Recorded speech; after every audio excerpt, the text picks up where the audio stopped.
အားလုံးပဲမင်္ဂလာပါရှင်ဒီနေ့တော့ငဖယ်လုံးဟင်းချိုလုံးနီးလေးဝန်းမြပေးသွားမှာဖြစ်ပါရဲ့ရှင်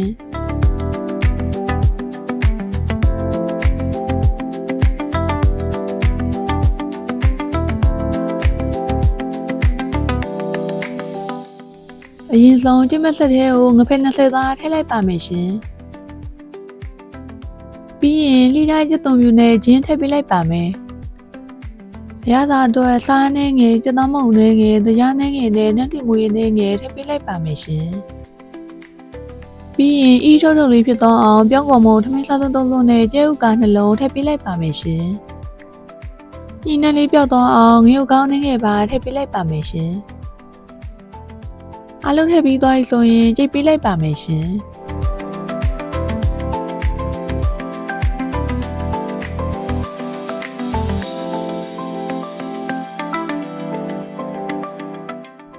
ခဏလောက်ကြိတ်ပြီးသွားပြီဆိုရင်ရေခဲကြီးလေးထည့်ပြီးပြန်ကြိတ်ပေးလိုက်ပါမယ်ရှင်ငဖယ်လေးလုံးဝကြိတ်ညက်သွားတဲ့အထိကြိတ်ပေးရမှာဖြစ်ပါတယ်ရှင်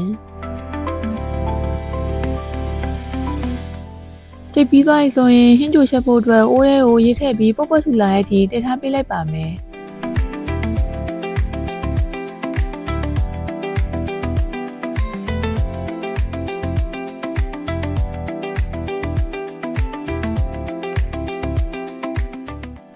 ရေနွေးလေးရပုတ်ပုတ်ဆူလာပြီဆိုရင်ခုနကြိတ်ထားတဲ့ငဖယ်လေးကိုယူပြီးခုလိုမျိုးလုံးလေးလုပ်ပြီးပြုတ်ပေးလိုက်ပါမယ်ရှင်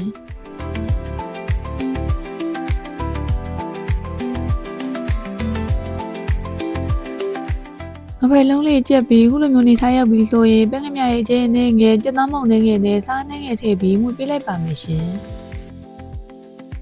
။ရသားရထည့်ပြီးသွားပြီဆိုရင်စားရည်စိမ်ပြီးစေးထားတဲ့အိုးမုံကြီးလေးထည့်ပေးလိုက်ပါမယ်ရှင်။ဒီနေရာမှာကိုကြိုက်တဲ့အရွက်ထည့်လို့ရပါရဲ့ရှင်။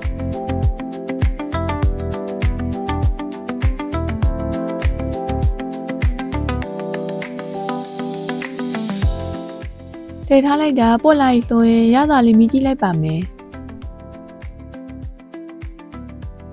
လမ်းတော့ရသားလေးပေါ်နေလို့ပဲငမြရဲ့အကျဲနဲ့ငယ်ထည့်လိုက်ပါရဲ့ရှင်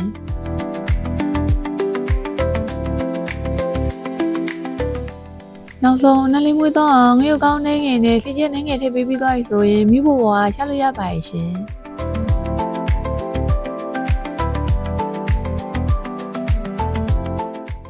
အခုဆိုရင်ကျမကြီးနဲ့ညီညွတ်ပြီးအီးထုတ်ထုတ်လေးနဲ့စားလို့ရန်ကောင်းတဲ့ငဖယ်လုံးဟင်းချိုလေးရသွားပါရဲ့ရှင်။အာဟာပြည့်ပြီးစားလို့လည်းရန်ကောင်းတာမို့လိုက်လို့စားကြည့်ကြပါရှင်။လည်းဗီဒီယိုလေးကိုဆုံးဖြတ်ကြည့်ပေးကြတဲ့ငွေချင်းအလုံးကိုကျေးဇူးတင်ပါတယ်ရှင်။နောက်ဗီဒီယိုမှာပြန်တွေ့ကြမယ်နော်။ Bye bye